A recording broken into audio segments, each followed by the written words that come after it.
Olá, meus queridos. Bom dia se você estiver assistindo de manhã, boa tarde se for de tarde e boa noite se vocês estiverem assistindo durante a noite. Me chamo o professor Emanuel e hoje a gente vai estudar dois grupos de seres vivos que a gente encontra no nosso planeta.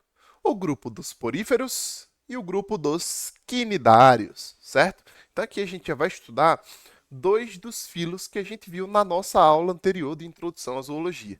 Beleza? Antes de começar a aula, eu recomendo que você pegue o seu material de anotação, sua folha, seu caderno, né, um bloco de notas, qualquer coisa que você anote, para que você possa escrever tudo o que você acha importante nessa aula, né? Então, para que você não perca nenhuma informação. Beleza? Eu recomendo que antes de assistir essa aula, vocês tenham assistido a aula anterior, que é a aula de introdução à zoologia, porque nessa aula a gente vai ter, né, eu vou acabar citando, falando sobre vários termos que eu não vou poder explicar, já que a gente já teve a aula anterior para isso. Por exemplo, a gente vai falar que tais animais eles são diblásticos. Então, vocês precisam saber o que é diblástico para poder entender melhor essa aula. E tudo isso está explicadinho no nosso vídeo anterior de introdução à zoologia. Beleza? Vamos lá, então. Gente, começando pelos poríferos. Os poríferos eles são animais que pertencem ao filo Porífera. A gente viu na aula anterior que os poríferos eles são assimétricos, eles não possuem simetria corporal, ou tem alguns que são ali mais bonitinhos e eles possuem simetria radial, beleza? Gente, os poríferos eles são indivíduos muito simples. E aqui vai uma observação. A gente vai estudar os animais de acordo com o seu nível de complexidade. Então, a gente vai começar pelos menos complexos e vamos prosseguindo, aumentando o nível de complexidade desses animais. Beleza? Então, vamos lá. Os poríferos, eles são animais muito simples, em termos de organização corporal e tudo mais. Por quê? Eles não possuem tecidos verdadeiros, certo? Então, o que acontece nos poríferos? Eles são animais que possuem apenas várias células espalhadas pelo corpo. É claro, tem células, cada célula tem a sua função, mas não existem tecidos, não existe um conjunto de células unidas que fazem com que o corpo do animal ele seja complexo, ele tenha tecidos especializados em tal função, tecidos especializados em outra função, né? Não é assim. Né? O corpo dele, na verdade, é composto por um emaranhado de células, cada uma com suas funções. Gente, se eles não possuem tecidos, consequentemente, eles não possuem órgãos. Afinal, órgãos são conjuntos de tecidos. E se eles não possuem órgãos, eles também não possuem sistemas, tá? Porque os sistemas são conjuntos de órgãos especializados ali no objetivo em comum. Então, professor, como é que acontece a troca de substâncias dentro de um porífero? Né? Como é que ele se alimenta? A gente vai ver já já como é que ele se alimenta, mas como que acontece a troca de substâncias? Ora, se eles possuem células, essas células elas precisam receber substâncias, elas precisam receber partículas de alimento. Gente, a troca de substâncias no corpo desses animais acontece por difusão. Então, enquanto o ser humano tem um sistema circulatório com veias e artérias espalhadas por todo o corpo, que carregam substâncias, que carregam nutrientes, os poríferos possuem apenas células, cada uma com sua função, e essas células elas trocam substâncias por meio de um processo conhecido como difusão. Né? A substância ela passa de uma célula para outra vizinha, e assim vai. Beleza? Eles não possuem sistema nervoso, né? Eles não são animais que se locomovem. Né? Eles são animais que a gente chama de sésseis. Eles ficam paradinhos em um lugar. Professor, mas como que esse animal ele se alimenta? Né? Já que ele não se locomove, já que ele não caça, já que ele não captura presas. Gente, eles são animais filtradores, certo? Eles filtram a água do lugar que ele está inserido para obter partículas de alimento. E aí, deixa eu tirar aqui meu rosto para que vocês consigam enxergar esses dois lindíssimos poríferos aí, beleza? Gente, eles são animais aquáticos, tá? Predominantemente marinhos. Então, a gente vai encontrar ali uma maior quantidade de poríferos, uma maior variedade de poríferos no mar. Beleza? Vamos continuar para o próximo slide. Gente, aqui eu vou tirar meu rosto por alguns segundos para que vocês pausem e vocês anotem aí o que vocês acharem necessário. Beleza? Vamos lá. Beleza. Vamos voltar. Ok. Gente, lembra que eu falei que o corpo dos poríferos ele é composto por células especializadas, mas só células, elas não formam tecidos, tá? Pois bem, aqui a gente encontra, deixa eu tirar meu rosto aqui de cima, para vocês observarem melhor. Ó, aqui a gente encontra vários tipos de células no animal. A primeira delas são os porócitos. Gente, os porócitos são essas estruturas rosadas aqui, ó, essas estruturas, esses poros que a gente encontra ao longo de todo o corpo do porífero. É por esses poros, esses porócitos, essas células em formato de tubo, que passam que passa, é por aí que passa a água que o animal filtra, certo? Então, a água entra pelos porócitos e ali ela vai sofrer posteriormente um processo de filtração, no qual o porífero ele vai tirar ali as partículas de alimento para ele ficar nutrido, para ele sobreviver, certo? No centro do porífero aqui a gente encontra essa parte branca, é a espongiocele. Aqui é a cavidade que a gente encontra dentro do corpo do animal. Dentro dessa cavidade, gente, acontecem diversos processos importantes no corpo do animal. E um deles é a própria filtração da água onde ele vive, a obtenção dos alimentos e das substâncias que ele precisa. Beleza? Qual que é o outro tipo de estrutura que a gente encontra? Esse aqui é uma estrutura, não é uma célula. São as espículas, né? Tá aqui, ó, as espículas aí nessa imagem, que são essas estruturazinhas amarelas, né? Essas estruturazinhas amarelas, elas funcionam como se fosse um esqueleto, né? Como se fosse um esqueleto no corpo humano, sendo que não é um esqueleto, né? Porque não tem ali um arranjo muito bem organizado, né? São só estruturas formadas por sílica ou por calcário, são estruturas mineralizadas, né? Rígidas, que conferem ali uma rigidez ao corpo do animal. Ele não fica todo molenga ali, se balançando na água, porque ele tem algumas estruturas que sustentam o corpo dele. E ele precisa dessa sustentação para que ele possa filtrar a água com a melhor eficiência, para que ele possa se reproduzir e tudo mais.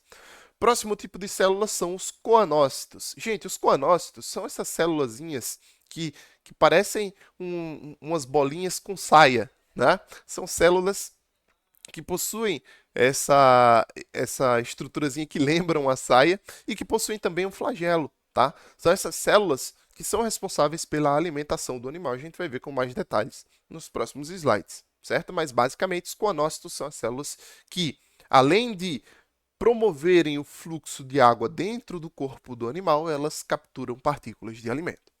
Bom, outro tipo de células são os amebócitos. Então aqui está um amebócito, né? Essa célula sem um formato muito bem definido. É um amebócito. Professor, para que servem os amebócitos? Gente, os amebócitos são células importantíssimas nos poríferos, porque são essas células que se diferenciam em outras. Então, o que acontece?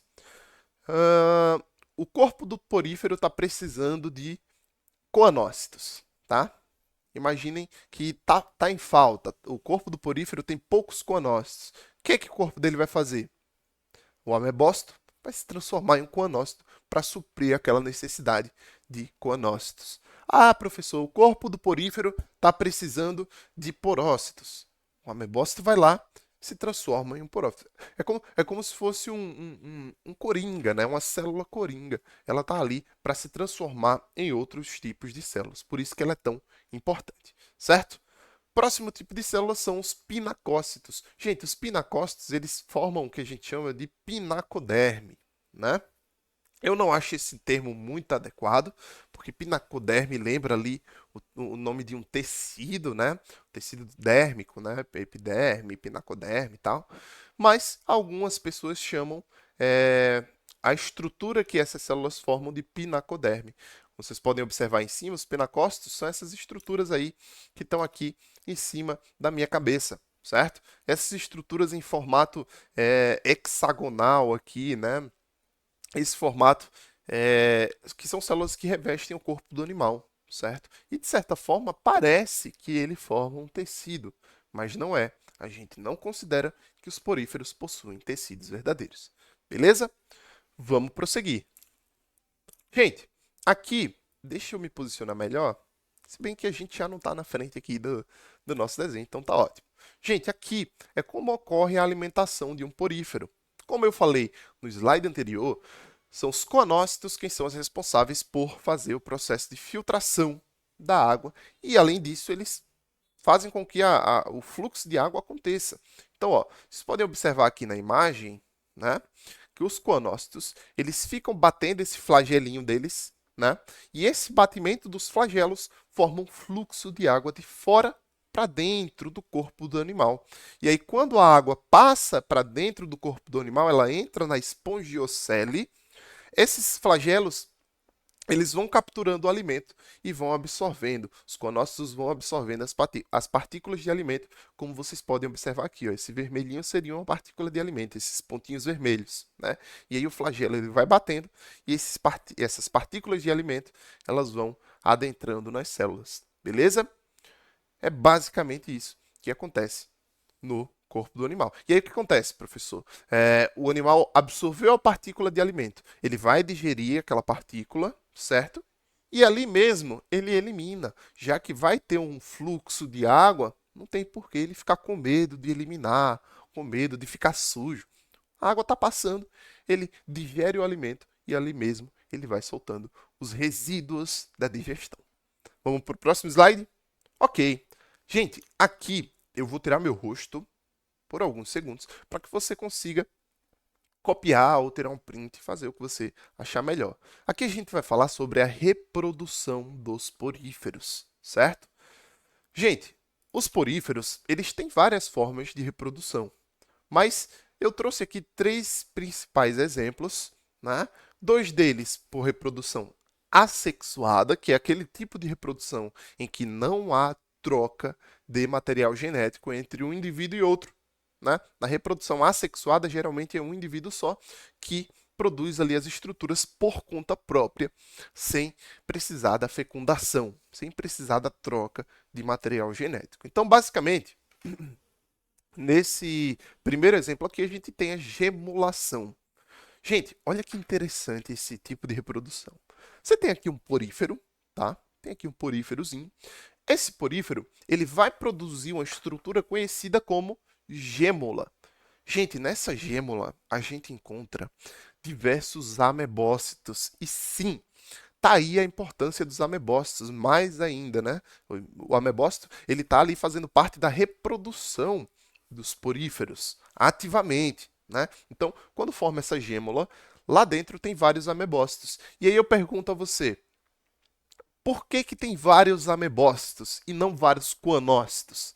Ora, os amebócitos são as células que se diferenciam em outras. Então, quando aquela gêmula encontrar, ela vai viajando ali no mar, quando ela encontra um lugar ideal, né, quando ela chega num lugar que tem condições adequadas de água, de alimento, de temperatura, de iluminação boas, que ela acha ok, né, ela vai lá se fixar no solo. E esses amebócitos vão se originar, vão dar origem às outras demais células do corpo do porífero.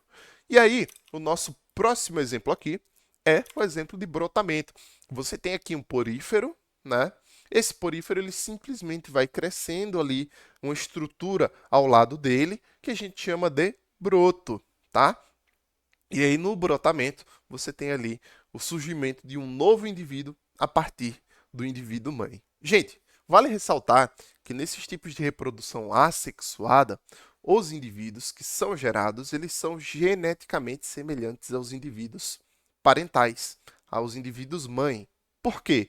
Porque, ora, se não houve mistura de material genético, só existe um tipo de material genético, que é o material genético do indivíduo mãe, tá? Então, esses indivíduos, eles são como se fossem clones mesmo dos indivíduos mãe.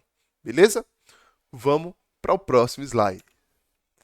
Aqui, gente, eu vou precisar tirar meu rosto para que vocês consigam observar melhor. Então, ó, Aqui a gente tem um exemplo de reprodução sexuada. Gente, na reprodução sexuada, vocês vão encontrar a troca de material genético entre o indivíduo macho e o indivíduo fêmea. Então, ó, vocês vão ver aqui, ó, que o indivíduo macho ele produz espermatozoides, as células germinativas. Essas células, olha que legal, elas entram pelos poros do animal, né? Aquele fluxo de água que faz com que o animal ele filtre, né, o alimento e tudo mais, faz com que também os espermatozoides adentrem no corpo do indivíduo feminino. E aí, quando o espermatozoide entra, ele vai fecundar, né, o gameta feminino, e aí após a fecundação vai surgir uma estrutura conhecida como anfiblástula. Né? Esse nome esquisito, né, anfiblástula, na verdade é como se fosse um porífero jovem, o porífero novinho, né? Ele está ali, né, pronto para se desenvolver. E aí essa anfiblástula ela vai encontrar um local apropriado, um local com condições boas e vai crescer uma nova esponja. E dessa vez o indivíduo ele não vai ser um clone do indivíduo mãe ou do indivíduo pai. Beleza? Bom, vamos continuar e aqui a gente já vai ver, né, a gente já vai passar para o nosso próximo grupo, que é o grupo dos quinidários, os animais que pertencem ao filo Quinidária. Né? Então a gente já viu lá o que era Reino Animalia, que é um grande grupo que abarca, né, que compreende todos os animais viventes no nosso planeta e não viventes também, né, os que já foram extintos, mas não vem ao caso. Mas vamos, aqui tem o reino, né, e dentro desse reino a gente encontra vários filos. A gente já estudou um deles, que é o filo Porífera. Vamos para o filo Quinidária, né? Os animais do filo Quinidária são conhecidos como quinidários. Gente, os quinidários eles são animais aquáticos e a maioria deles são encontrados em ambientes marinhos, tá? Em água salgada. E aí, deixa eu tirar meu rosto aqui para mostrar esse belíssimo quinidário, né? Os corais aqui que estavam atrás da minha cabeça, estavam escondendo aqui, né?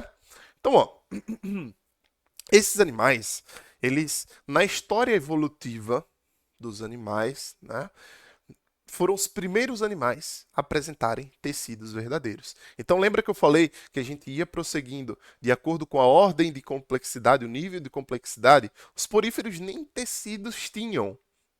Aqui a gente já encontra indivíduos com tecidos verdadeiros, que são os quinidários. Gente, eles possuem tecidos verdadeiros e são animais diblásticos, ou seja, eles possuem dois tecidos embrionários, tá? No caso dos poríferos, como os tecidos eles são muito, como as células elas se organizam de uma forma muito primitiva, são animais que não possuem tecidos verdadeiros, a gente não considera que eles são diblásticos, né? Mas os quinidários, sim, eles são diblásticos, eles possuem tecidos verdadeiros e a gente pode chamá-los como tal.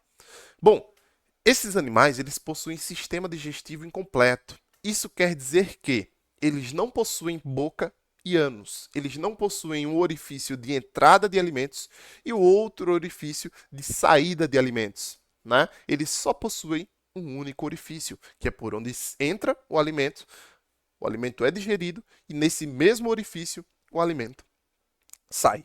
Beleza? Esses animais eles possuem sistema nervoso difuso, tá?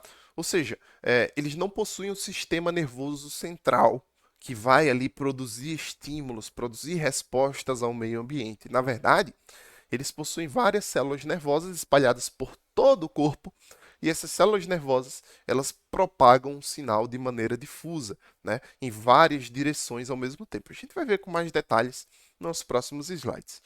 Outra coisa, esses animais eles recebem esse nome, né, quinidários, eles são conhecidos por possuírem quinidoblastos ou quinidócitos, que são células urticantes. Tá? Essas células urticantes elas são usadas para defesa e para captura de presas.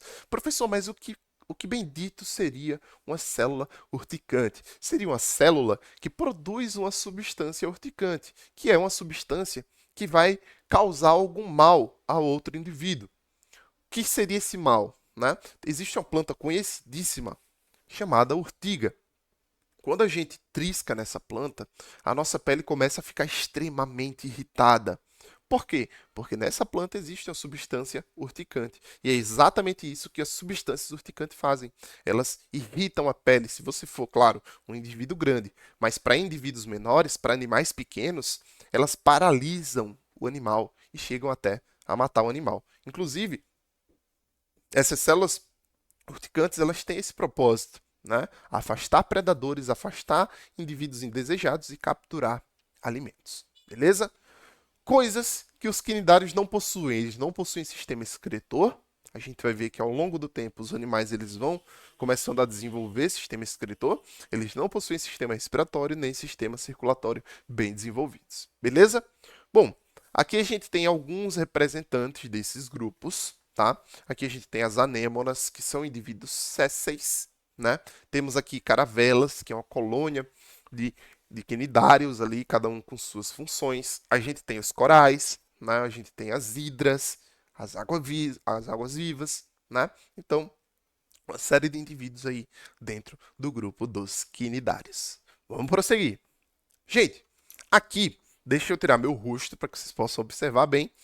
Aqui, gente, a gente consegue observar a estrutura de um quinidário, a estrutura corporal. Se a gente pegasse um quinidário e partisse ele ao meio, o que a gente veria lá dentro?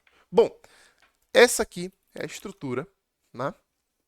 E a gente encontra uma diferença na estrutura de indivíduos medusoides, que são as medusas, aqueles indivíduos que nadam, e os indivíduos pólipos, que são aqueles indivíduos que não nadam, eles são sésseis. Então existe essa diferença, tá? As medusas são as que nadam e os pólipos são os que ficam paradinhos. Então aqui tem um pólipo, aqui tem uma medusa nadando, né? Essa é a diferença. Então existe também essa diferença no corpo dos indivíduos. Então a gente pode observar várias estruturas. Primeiro, os tentáculos, que é onde geralmente ficam ali os quinidócitos, que são as células de defesa e de ataque do animal. A boca, né, é o local onde onde o quinidário ele absorve alimento. Aqui também a gente tem a boca no outro lado, no pólipo, certo? A gastroderme, né, que é uma parte ali, é um tecido que vai circundar ali a cavidade gastrovascular, que é onde ocorre a digestão desses animais. A mesogleia, que é uma substância que, na verdade, é um composto que ele é rico em diversas substâncias, inclusive água, e é lá também que fica boa parte das células do sistema nervoso desse indivíduo, beleza? E aqui a epiderme, que é aquele tecido que reveste o animal externamente. Aqui nos pólipos a gente encontra as mesmas estruturas, a diferença é que a conformação ela muda um pouco para o indivíduo, para que o indivíduo ele se adapte, né, ao estilo de vida, ele fique mais adequado ao jeito que ele vai viver no ambiente. Beleza? Vamos passar para o próximo slide.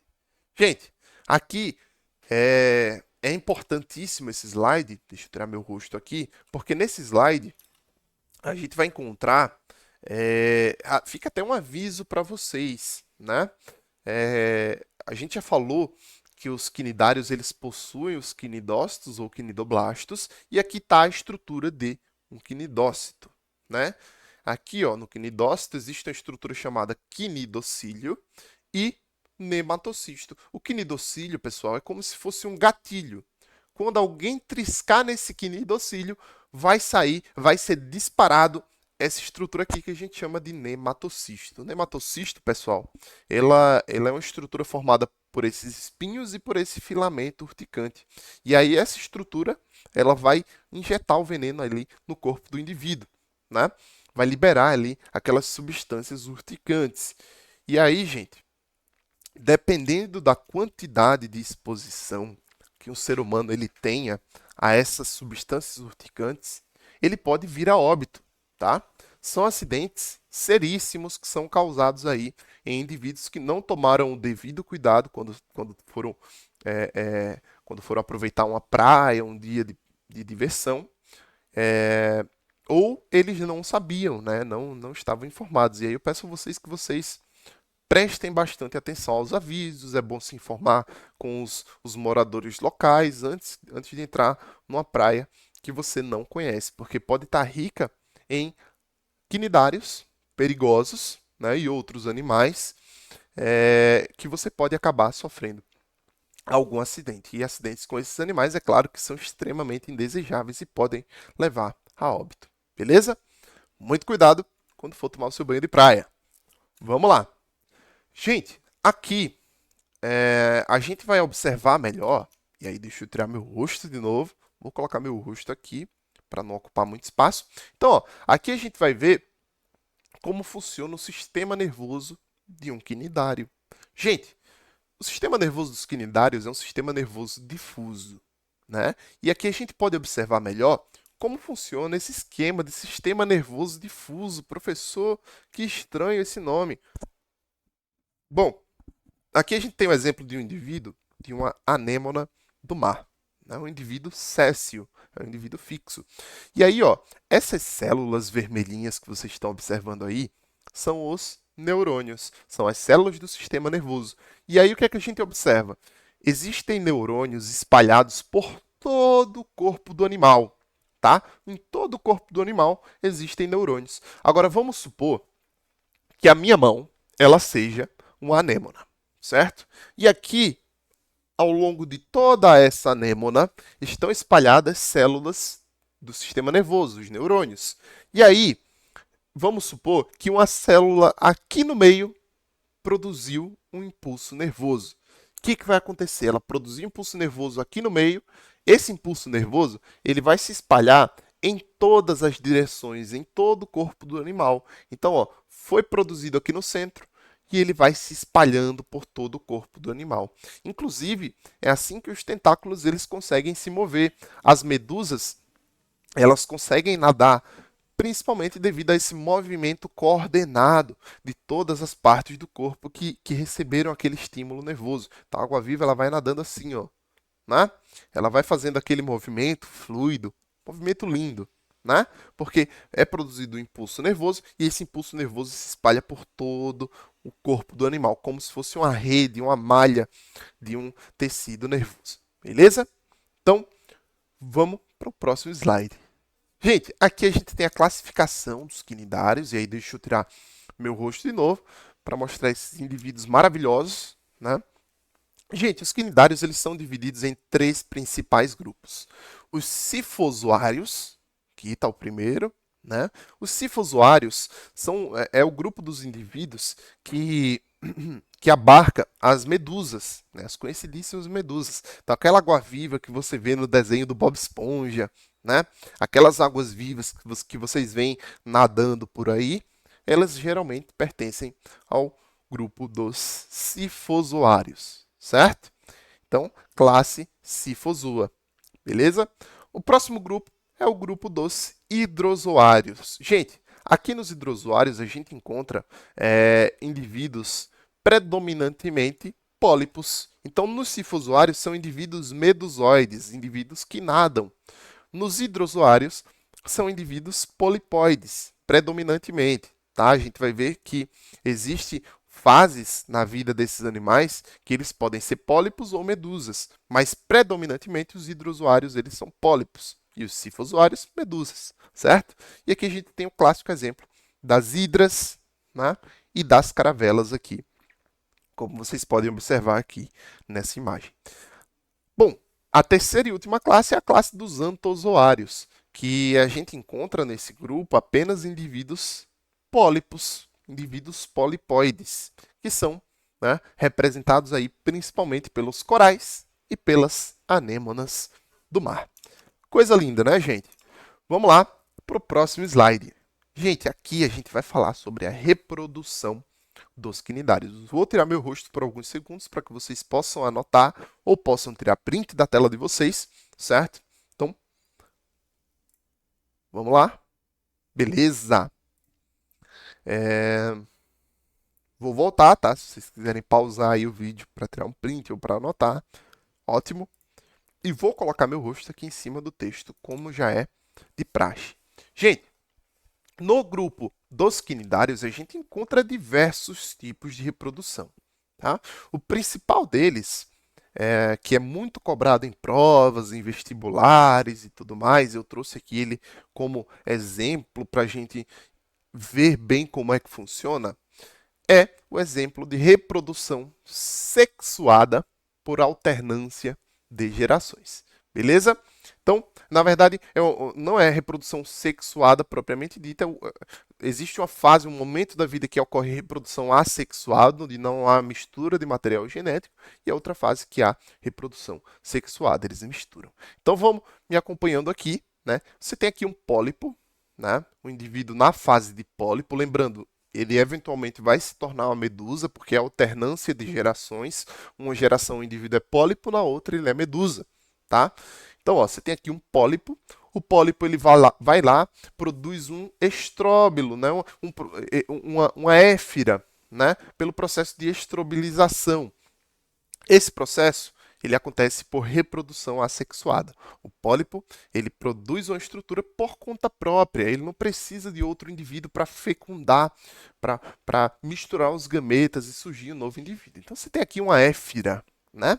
Que nome lindo, que é uma medusa jovem. A medusa bebezinha está correndo ali, dando seus primeiros nados, né, conhecendo como é o ambiente. E ela vai crescendo, né, ela fica adulta. Quando ela fica adulta, elas são capazes de produzir gametas.